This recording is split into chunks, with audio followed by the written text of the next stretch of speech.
السلام علیکم ورحمۃ اللہ وبرکاتہ۔ دیکھیے، جس طرح غیر فطری طریقے سے زندگی گزارنے والا کوئی انسان نارمل نہیں رہ سکتا اور ان نیچرل وے میں کھانا کھانے والا کوئی انسان بھی صحت مند زندگی گزار نہیں سکتا، بالکل اسی طرح سے غیر فطری اور غیر منطقی طریقہ تعلیم بھی کبھی معاشرے کو باشعور انسان نہیں دے سکتا، اور غیر فطری اور غیر منطقی طریقہ تعلیم سے، سسٹم آف ایجوکیشن سے کبھی بھی باشعور انسان معاشرے کو نہیں مل سکتے۔ پاکستان میں بالخصوص ٹیوشن سسٹم کا آغاز تو دیکھیے اسی طرح سے ہوا تھا کہ سرکاری اسکول کے اساتذہ اکرام اپنے بچوں کو اضافی رہنمائی کے لیے اسکول کی ٹائمنگ کے بعد اپنے گھروں میں بلاتے تھے، ان کو رہائش بھی اور کھانا بھی بعض اوقات اپنے پلے سے دیتے تھے، اور ان سے کوئی فیس وصول کرنے کا تو کوئی تصور ہی نہیں تھا۔ لیکن پھر ملک عزیز میں پرائیویٹ اسکولز اور پرائیویٹ سسٹم آف ایجوکیشن کو فروغ دیا گیا۔ پرائیویٹ اسکولز اینڈ کالجز کے جہاں بہت سارے فوائد ہیں اور ملک کے نظام تعلیم کو پرائیویٹ اسکولز اور کالجز کے قیام سے بہت زیادہ سپورٹ بھی ملی، شرح خواندگی میں اضافہ ہوا، تعلیم کا معیار لامحالہ بہتر ہوا، وہیں ٹیوشن سسٹم اور ٹیوشن اکیڈمیز کا ایک باقاعدہ کلچر ڈیولپ ہو گیا۔ یہاں تک تو بات ٹھیک تھی کہ جو والدین افورڈ کر سکتے ہیں وہ اسکول کی فیس کے ساتھ ساتھ اضافی ٹیوشن کی فیس ادا کر کے اپنے بچوں کو اضافی رہنمائی کا انتظام کر سکیں اور ان کے لیے اضافی کوچنگ کا انتظام کر سکیں، یا وہ اسٹوڈنٹس جن کے سیکھنے کی رفتار کچھ کم ہو، یا وہ کلاس میں بہت زیادہ اسٹوڈنٹس کی وجہ سے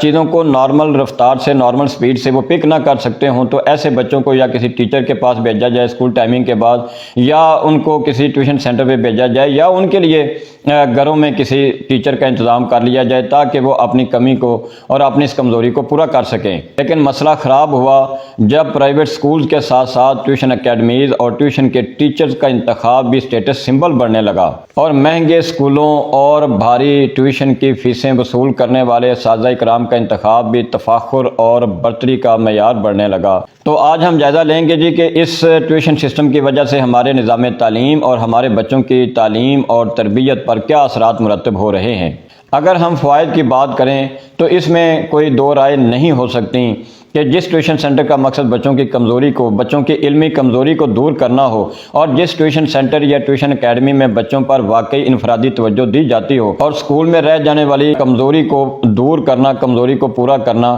اساتذہ اکرام کا اولین مقصد ہو، تو لامحالہ بچے یا اسٹوڈنٹس وہاں سے مستفید ہوں گے اور حقیقی معنوں میں فائدہ اٹھائیں گے۔ یا کسی وجہ سے کوئی اسٹوڈنٹ اسکول سے لمبے عرصے کے لیے غیر حاضر رہا اور بعد میں اس نے کسی اکیڈمی کے ذریعے اپنے ان اسباق کو ریکور کر لیا ہو جو اس کی غیر حاضری کے دوران اسکول میں، کلاس روم میں پڑھائے گئے۔ اسی طرح وہ فیملیز جن میں والدین بالکل ناخواندہ ہیں اور وہ بچوں کی تعلیم میں کسی قسم کی بالکل کوئی ہیلپ نہیں کر سکتے، یا والدین کے پاس بالکل وقت نہیں ہے کہ وہ بچوں کی تعلیم میں بہتری کے لیے، بچوں کی تعلیم میں ان کے ساتھ کوئی تعاون کر سکیں، ان کو ہوم ورک کروا سکیں، ان کو ہوم اسائنمنٹ میں ان کی مدد کر سکیں، یا ان کو اسکول سے دیے گئے ٹیسٹوں کی تیاری کروا سکیں، یا ان کے امتحانات کی تیاری میں ان کے ساتھ وہ بیٹھ سکیں، تو ایسی صورتحال میں بھی ایسے اسٹوڈنٹس ٹیوشن اکیڈمی سے یا ٹیوشن کے اساتذہ اکرام سے بہرحال مستفید ہو سکتے ہیں۔ یا کچھ ایسے اسٹوڈنٹ جن کو ہم گاڈ گفٹڈ اسٹوڈنٹس کہتے ہیں، جن کی ذہانت اور فطانت کا معیار بہرحال دوسرے اسٹوڈنٹ سے زیادہ بلند ہوتا ہے، تو وہ ایکسٹرا نالج اور سیٹسفیکشن کے لیے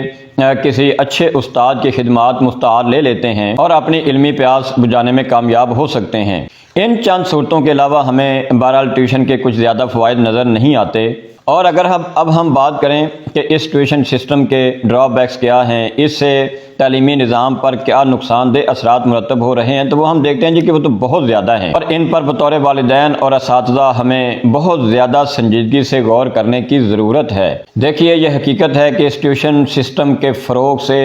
ہمارے نظام تعلیم کو، ہمارے بچوں کی تربیت پر بہت زیادہ نقصان دہ اثرات مرتب ہو رہے ہیں۔ ہم ان کا چند ایک کا جائزہ لیں گے۔ پہلا تو یہ کہ والدین نے بچوں کی تعلیم کی ذمہ داری کو اپنے سر سے اتار دیا ہے اور اپنے آپ کو صرف بچوں کی فیسیں ادا کرنے کی حد تک ذمہ دار سمجھنا شروع کر دیا ہے۔ 6 سے 7 گھنٹے بچہ اسکول میں اور پھر 2 سے 3 گھنٹے ٹیوشن اکیڈمی میں یا ٹیوشن سینٹر میں، یا ان کو استاد محترم گھر میں پڑھانے آئیں گے یا کوئی ٹیچر گھر میں پڑھانے آئیں گی، لہذا اب والدین بچوں کی تعلیم سے بالکل بری و ذمہ ہو گئے ہیں۔ اب بھی اگر بچے کے اچھے مارکس نہیں آ رہے تو اسکول ذمہ دار ہے، اور اگر اس کی اچھی پوزیشن نہیں آ رہی تو پھر ٹیوشن والے جو ٹیچرز ہیں وہ مجرم قرار پاتے ہیں، اور نماز یا قرآن نہ پڑھنے کی صورت میں جو قاری صاحب ٹیوشن پڑھانے آتے ہیں اور اس ٹیوشن کے دوران وہ بچوں کو ناظرہ قرآن یا حفظ القرآن یا وہ نماز کی تعلیم دیتے ہیں تو وہ ملزم قرار پاتے ہیں۔ یعنی والدین کا بچوں کی تعلیم میں صرف یہ کردار رہ گیا ہے کہ وہ بچوں کی تعلیم خریدنے یا بچوں کی فیسیں ادا کرنے کا انتظام کریں یا اساتذہ اکرام کو ہائر کرنے کی فیسوں کا انتظام کریں، اور اس کے علاوہ ان کی کوئی ذمہ داری باقی نہیں رہی۔ لہذا آپ دیکھ لیجئے اکثر والدین کو اپنے بچوں کی لکھائی، ان کے لینگویج کے تلفظ، ان کے سائنس کے کنسیپٹس، ان کے اسکیم آف اسٹڈی، ان کو سرے سے ہی کسی چیز کا علم نہیں رہ گیا۔ انہوں نے کبھی بچوں کو گھر میں پڑھایا ہی نہیں، بچوں کی پڑھائی میں کبھی کوئی دلچسپی لی ہی نہیں، اور اس دلچسپی کو انہوں نے اپنے ذمہ داریوں کی فہرست سے بالکل نکال دیا ہے۔ انہوں نے اپنے بچوں سے کبھی کوئی ٹیسٹ نہیں لیا، انہوں نے اپنے بچوں سے کبھی ان کا سبق نہیں سنا۔ عام پڑھے لکھے یا ناخواندہ افراد تو ایک طرف، اعلیٰ تعلیم یافتہ افراد بھی، اعلیٰ تعلیم یافتہ والدین بھی اپنے بچوں کی پڑھائی سے لا تعلق ہو کر رہ گئے ہیں، اور بچوں کی تعلیم سے لا تعلق ہونے کا ایک بہت بڑا خمیازہ بچوں کی تربیت کے نقصان کی صورت میں بھی بھگتنا پڑ رہا ہے۔ اور ٹیوشن کلچر کا ایک دوسرا بہت بڑا نقصان جس کی تلافی کی کوئی صورت ہمارے علم میں تو نہیں ہے، اور حقیقت یہ ہے کہ قومی سطح پر اس کا ماتم کرنے کی ضرورت ہے، اور وہ یہ ہے کہ بچوں میں سیلف سٹڈی کی عادت ناپید ہو رہی ہے۔ والدین نے ساری ذمہ داری اسکول اور اس کے بعد ٹیوشن سینٹر پر ڈال دی ہے، تو بچے بھی ٹیوشن اکیڈمی سے واپس آ کر یہ سمجھتے ہیں کہ بس جو کچھ ہم نے ٹیوشن سینٹر میں پڑھ لیا ہے، جن ٹیسٹوں کی ہم نے تیاری کر لی ہے، جو ہم نے ہوم ورک وہاں کر لیا ہے، بس اب یہ کافی ہے۔ اور بچوں کو اس بات سے کوئی غرض باقی نہیں رہی کہ وہ خود کتنی محنت اپنی تعلیم کے لیے کر رہے ہیں، بلکہ وہ اس بات پر مطمئن ہو جاتے ہیں کہ ٹیوشن سینٹر میں اساتذہ اکرام ہم پہ بہت محنت کر رہے ہیں، وہ ہمیں بہت محنت سے ٹیسٹوں کی تیاری کروا رہے ہیں، وہ ہمیں بہت محنت سے امتحانات کی تیاری میں لگے ہوئے ہیں۔ اور بچوں میں self grooming, self learning, self development اور ریسرچ کا عنصر سرے سے ہی ناپید ہوتا نظر آ رہا ہے۔ بچے سپون فیڈنگ کے عادی ہوتے جا رہے ہیں۔ ماؤں نے بچوں کو ٹیوشن سینٹرز میں بھیج کر یا تو خود آن لائن کورسز میں داخلے لے لیے ہیں، یا وہ آن لائن ارننگ کی ہوس میں مبتلا ہو کر رہ گئی ہیں۔ تو بچے بھی ٹیوشن سینٹر سے واپس آ کر ٹک ٹاکر بننے کی کوشش میں لگے ہوئے ہیں۔ اور ایک تیسرا المیہ یہ بھی ہمارے سامنے ہے کہ استاد اپنے اصل مقام سے ہی گر گیا ہے۔ وہ اساتذہ اکرام جو کبھی اپنے آپ کو منصب نبوت پر فائز ہونے اور ورثۃ الانبیاء کے مصداق سمجھا کرتے تھے، اب وہ بچوں کو کرنسی نوٹ کی حیثیت سے بچوں کو جانتے ہیں اور بچوں کو دیکھتے ہیں۔ ٹیوشن سینٹرز اور اکیڈمیز کی آمدنی کو اوپر کی جائز اور لازمی کمائی سمجھ لیا گیا ہے۔ آپ اندازہ کریں کہ جس ٹیوشن اکیڈمی یا ٹیوشن سینٹر میں 60-70 بچے ایک استاد لے کر بیٹھے ہیں، وہاں بچے علم کی کون سی پیاس بجھانے میں کامیاب ہو پاتے ہوں گے؟ اور پھر وہ کوچنگ سینٹر جہاں لڑکے اور لڑکیاں اکٹھے ہی بیٹھ کر علم حاصل کرنے کی جدوجہد میں مصروف ہیں، جہاں کوئی سپرویژن یا اسکول کی طرز پر نگرانی کا کوئی انتظام ہی موجود نہیں، وہاں کی تباہ کاریوں پر کوئی بات کرنا تو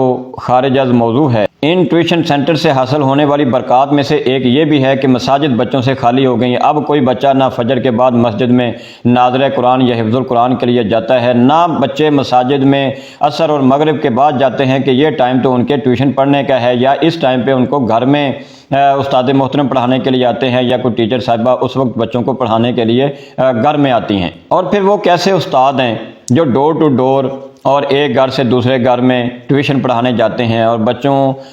کو ٹیوشن دینے کے لیے جاتے ہیں، اور کبھی گھر کی کھڑکی سے یہ آواز آتی ہے کہ ماسٹر صاحب، ٹیچر صاحبہ آج آپ چھٹی کریں، آج بچوں کا پڑھنے کا موڈ نہیں، آج بچے کہیں گئے ہوئے ہیں، لہذا آج بچوں نے نہیں پڑھنا، آج آپ چھٹی کریں۔ ایسے اساتذہ اکرام کا معاشرے میں کیا سٹیٹس ہے، ان کا کیا مقام ہے؟ ہم یہ کہتے ہیں کہ یہ اساتذہ اکرام نہ ہوئے، یہ کوئی برتن کلی کرنے والے ہو گئے، یہ سبزی بیچنے والے ہو گئے، یا یہ پریشر کوکر مرمت کرنے والے ہو گئے۔ اور حد یہ ہے کہ اساتذہ اکرام پرائیویٹ اسکول میں جاب کرنے سے پہلے یہ کنفرم کرتے ہیں کہ کیا مجھے اسکول ٹائمنگ میں ٹیچنگ کرنے کے بعد مجھے اکیڈمی کھولنے کی اجازت ملے گی، یا مجھے اکیڈمی اور ٹیوشن کے کچھ بچے بھی اسکول کی طرف سے دیے جائیں گے کہ بچوں کو پڑھا کے میں اپنی کمائی کی جو کمی ہے میں اس کو پورا کر سکوں۔ ہم یہ کہتے ہیں کہ بہرحال اس ٹیوشن کلچر نے آج تک کوئی بڑی شخصیت، کوئی بڑا سائنسدان، کوئی بڑا ادیب، کوئی بڑا شاعر، کوئی بڑا مصلح، مفکر اور ریفارمر پیدا نہیں کیا۔ ٹھیک ہے، اب اپنے بچوں کی تعلیمی کمزوری کو پورا کرنے کے لیے اساتذہ اکرام کی خدمات سے فائدہ حاصل کریں، آپ ٹیوشن سینٹرز اور اکیڈمیز کی خدمات سے آپ مستفید ہوں، لیکن بطور والدین اپنی ذمہ داریوں سے کنارہ کش مت ہوں، اپنے آپ کو بری ذمہ قرار مت دیں، بچوں کو سیلف سٹڈی کا عادی بنائیں۔ بچوں کی ذہانت کا معیار یہ نہیں ہونا چاہیے کہ بچہ کس اچھے یا کس مہنگے استاد سے یا کس مہنگی اکیڈمی میں جا کر تو وہ کچھ اچھے مارکس حاصل کرنے میں کامیاب ہو گیا۔ بچوں کی ذہانت کا معیار بچوں کی سیلف سٹڈی کے آور سے ہونا چاہیے کہ انہوں نے کتنے گھنٹے کتنا ٹائم انہوں نے خود بیٹھ کر پڑھا، انہوں نے خود کتنی ریسرچ کی، انہوں نے خود کتنی تحقیق کی، انہوں نے خود کتنی کتابیں پڑھی، انہوں نے خود کتنے سوالات کے جوابات تلاش کیے۔ ان کو اگر کوئی ٹاپک سمجھ میں نہیں آیا، انہوں نے دوسرے دن جا کے کلاس میں اساتذہ کرام سے وہ ٹاپک انہوں نے کنفرم کیا، انہوں نے آپ سے اس کا جواب تلاش کیا، انہوں نے آپ سے وہ جواب پوچھا۔